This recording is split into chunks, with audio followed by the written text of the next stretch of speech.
श्री कृष्ण, राधे कृष्ण। ओम नमो भगवते वासुदेव। अर्जुन ने तीसरे प्रश्न के रूप में गुणातीत होने का उपाय पूछा था।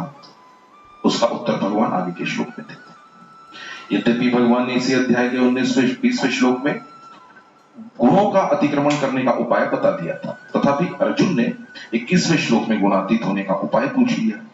इससे यह मालूम होता है कि अर्जुन इस उपाय के सिवाय गुणातीत होने के लिए दूसरा कोई उपाय जानना चाहते हैं।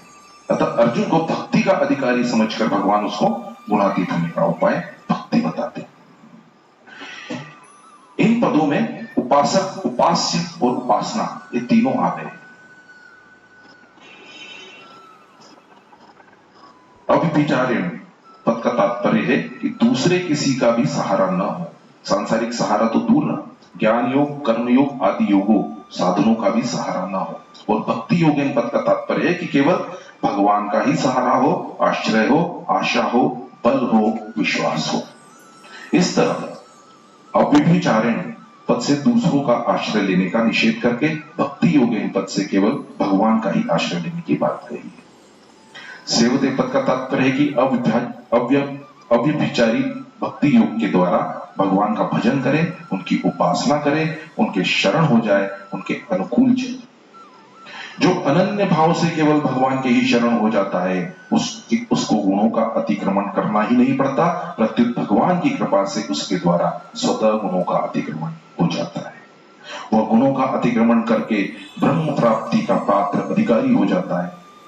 भगवान ने जब यहाँ भक्ति की बात बताई है, तो फिर भगवान को यहाँ ब्रह्म प्राप्ति की बात न कहकर अपनी प्राप्ति की बात बतानी चाहिए थी, परंतु यहाँ ब्रह्म प्राप्ति की बात बताने का तात्पर्य है कि अर्जुन ने गुणातीत होने के निर्गुण ब्रह्म की प्राप्ति का उपाय पूछा था, इसलिए भगवान ने अपनी भक्ति को ब्रह्म प्राप्ति का उपाय बताया। दूसरी बात, शास्त्रों में कहा गया है कि भगवान की उपासना करने वाले को ज्ञान की भूमिकाओं की सिद्धि के लिए दूसरा कोई साधन प्रयत्न नहीं करना पड़ता, प्रत्युत उसके लिए ज्ञान की भूमिकाएं अपने आप सिद्ध हो जाती है।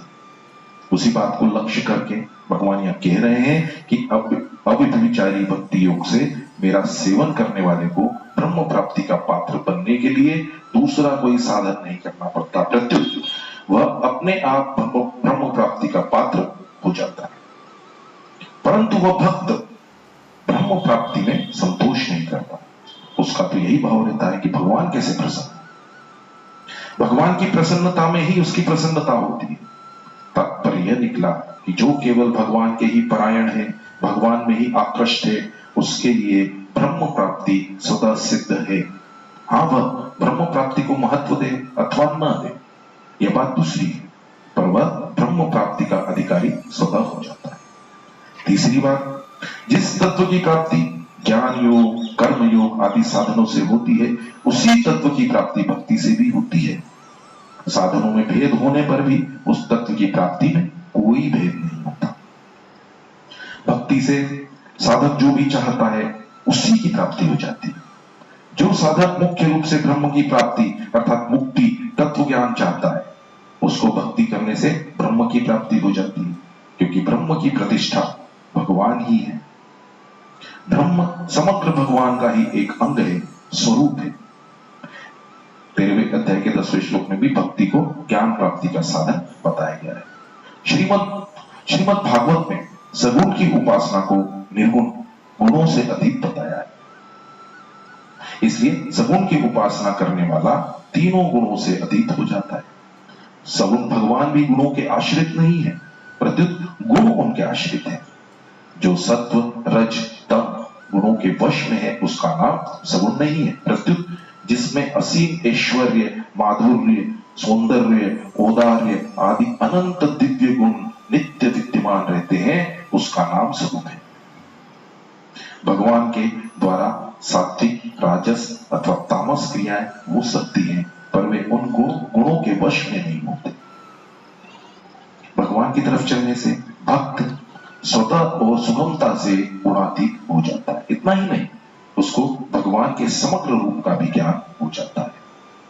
उपासना तो करे भगवान की और पात्र बन जाए ब्रह्म प्राप्ति का, यह कैसे? इसका उत्तर आगे के श्लोक में देते हैं।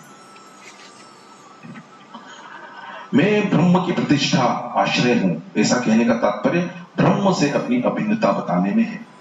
जैसे जलती हुई अग्नि साकार है और काष्ठ आदि में रहने वाली अग्नि निराकार है। यह अग्नि के दो रूप हैं, पर तत्व अग्नि एक ही है। ऐसे ही भगवान साकार रूप से है और ब्रह्म निराकार रूप से। ये दो रूप साधकों की उपासना की दृष्टि से है, पर तत्व भगवान और ब्रह्म एक ही है, दो नहीं। जैसे भोजन में एक सुगंध होती है और एक स्वाद होता है। नासिका की दृष्टि से सुगंध होती है और रसना की दृष्टि से स्वाद होता है, पर भोजन तो एक ही है। ऐसे ही ज्ञान की दृष्टि से ब्रह्म है और भक्ति की दृष्टि से भगवान है, पर तत्व भगवान और ब्रह्म एक ही है। भगवान कृष्ण अलग है और ब्रह्म अलग है, यह भेद नहीं है, किंतु भगवान कृष्ण ही ब्रह्म है और ब्रह्म ही भगवान कृष्ण है। गीता में भगवान के लिए ही ब्रह्म शब्दों का प्रयोग किया गया है और अपने को अव्यक्त मूर्ति भी कहा है। तात्पर्य है कि साकार और निराकार एक ही है, दो नहीं है। अविनाशी अमृत का और मेरा ही अधिष्ठान अविनाशी अमृत है। तात्पर्य है कि अविनाशी अमृत और में ये दो तत्व नहीं, प्रत्युत एक ही है। इसी अविनाशी अमृत की प्राप्ति को भगवान ने कहा है, सनातन धर्म का आधार मैं हूं और मेरा आधार सनातन धर्म है। तात्पर्य है कि सनातन धर्म और मैं ये दो नहीं है, प्रत्युत एक ही है। सनातन धर्म मेरा ही स्वरूप है। हिंदू मतलब सनातन, बौद्ध, ईसाई और मुस्लिम, ये चार धर्म वर्तमान समय में संसार में मुख्य माने जाते हैं। इन चारों में से एक एक धर्म को मानने वालों की संख्या करोड़ों की है। इनमें बौद्ध, ईसाई और मुस्लिम धर्म को चलाने वाले क्रमशः बुद्ध, ईसा और मोहम्मद माने जाते हैं। ये तीनों ही धर्म अर्वाचीन है, परंतु हिंदू धर्म किसी मनुष्य के द्वारा चलाया हुआ नहीं है, अर्थात यह किसी मानवीय बुद्धि की उपज नहीं है। यह तो विभिन्न ऋषियों द्वारा किया गया अन्वेषण है, खोज है। खोज उसी की होती है जो पहले से मौजूद हो। हिंदू धर्म अनादि, अनंत और शाश्वत है। जैसे भगवान शाश्वत सनातन है, ऐसे ही हिंदू धर्म भी शाश्वत है। इसलिए भगवान ने यह गीता सनातन हिंदू धर्म को अपना स्वरूप बताया। जब जब हिंदू धर्म का ह्रास होता है, तब तक भगवान अवतार लेकर इसकी संस्थापना करते हैं। तात्पर्य है कि भगवान भी इसकी संस्थापना, रक्षा करने के लिए अवतार लेते हैं, इसको बचाने के लिए, उत्पन्न करने के लिए नहीं। वास्तव में अन्य सभी धर्म तथा मतांतर भी इसी सनातन धर्म से उत्पन्न हुए। इसलिए उन धर्मों में मनुष्य के कल्याण के लिए जो साधन बताए गए हैं, उसको भी हिंदू धर्म की ही देन समझनी चाहिए, माननी चाहिए। अतः उन धर्मों में बताए गए अनुष्ठानों का भी निष्काम भाव से कर्तव्य समझकर पालन किया जाए तो कल्याण होने में संदेह नहीं मानना चाहिए। प्राणी मात्र के कल्याण के लिए जितना गहरा विचार हिंदू धर्म में किया गया है, उतना दूसरे धर्मों में नहीं मिलता। हिंदू धर्म के सभी सिद्धांत पूर्णतः वैज्ञानिक और कल्याण करने वाले। गीता में अर्जुन ने भगवान को शाश्वत धर्म का गुप्त रक्षक बताया। भगवान भी अवतार लेकर सनातन धर्म की रक्षा किया करते हैं।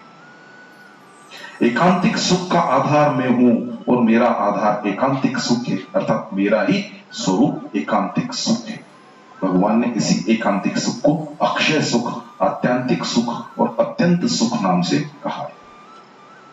इस श्लोक में ब्राह्मण, अमर्तस्य आदि पदों से रहो शीर की तरह अभिन्नता में सृष्टि विभक्ति का प्रयोग किया। तात्पर्य है कि राहु का सिर, ऐसा जो प्रयोग होता है उसमें राहु अलग है और सिर अलग है, ऐसी बात नहीं है। प्रत्युत राहु का नाम ही सिर है और सिर का नाम ही राहु है। ऐसे ही यहाँ ब्रह्म, अविनाशी, अमृत आदि ही भगवान श्री कृष्ण है और भगवान श्री कृष्ण ही ब्रह्म, अविनाशी और अमृत आदि है।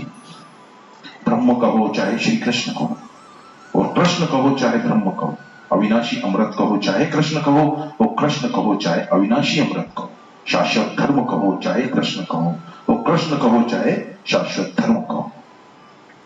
एकांतिक सुख कहो या चाहे श्री कृष्ण कहो, तो कृष्ण कहो चाहे एकांतिक सुख कहो, एक ही बात है। इसमें कोई आधार आधे भाव नहीं है, एक ही तत्व है।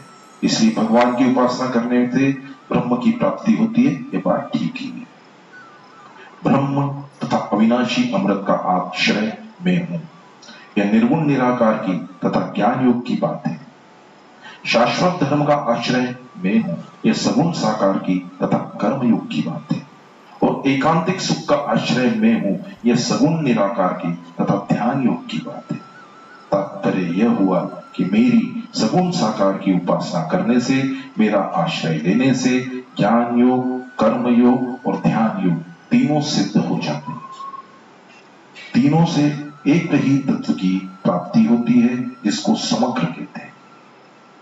जितनी भी विभूतियां हैं वे सब भगवान के ईश्वर हैं।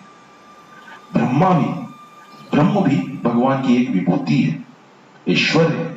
इसलिए भगवान ने कहा है ब्रह्मणो ही प्रतिष्ठिता। पद्म पुराण में आया है कि भगवान श्री कृष्ण के ही नख की एक किरण ब्रह्म है।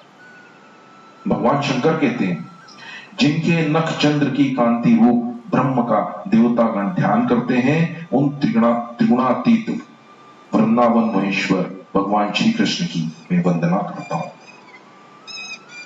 इस प्रकार ओम तत्सत इन भगवान नामों के उच्चारण पूर्वक ब्रह्म विद्या और योग शास्त्र में श्रीमद् भगवत गीता उपनिषद रूप श्री कृष्ण अर्जुन संवाद में गुणत्रय विभाग योग नामक 14वां अध्याय संपूर्ण हुआ। जय श्री कृष्ण, राधे कृष्ण। ओम नमो भगवते वासुदेवाय।